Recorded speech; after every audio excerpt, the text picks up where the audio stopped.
அனைவருக்கும் எஸ்பி ஸ்லோகாஸின் இனிய வணக்கம். குரு பாதுகா ஸ்தோத்திரத்தை இந்த பதிவில் நாம் காணலாம். இந்த ஸ்தோத்திரத்தை குரு பகவானுக்குரிய வியாழக்கிழமைகளில் நாம் துதித்து வரும் பொழுது குரு பகவானின் பூரண ஆசிகளுடன் நம் வாழ்க்கையும் முன்னேற்றம் அடையும். ஸ்ரீ குருப்யோ நமஹ.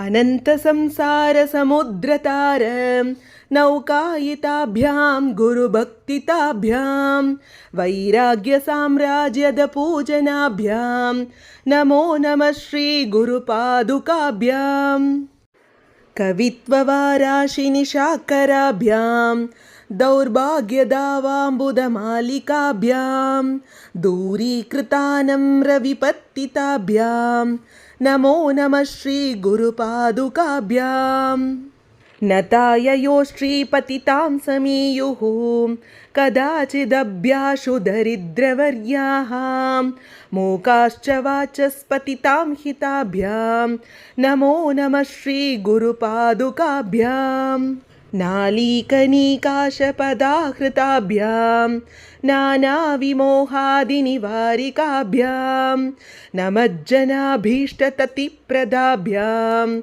नमो नमः श्री गुरुपादुकाभ्यां नृपालिमौलिव्रजरत्नकान्ति सरिद्विराजज्जशकन्यकाभ्यां नृपत्वदाभ्यां नतलोकपङ्क्तेः नमो नमः श्री गुरुपादुकाभ्यां पापान्धकारार्कपरम्पराभ्यां तापत्रयाहीन्द्रककेश्वराभ्यां जाड्याब्धिसंशोषणवाडवाभ्यां नमो नमः श्री गुरुपादुकाभ्यां शमादिषट्कप्रदवैभवाभ्यां समाधिदानव्रतदीक्षिताभ्यां रमाधवाङ्घ्रिस्थिरभक्तिदाभ्यां नमो नमः श्री गुरुपादुकाभ्यां स्वार्चापरानामखिलेष्टदाभ्यां स्वाहा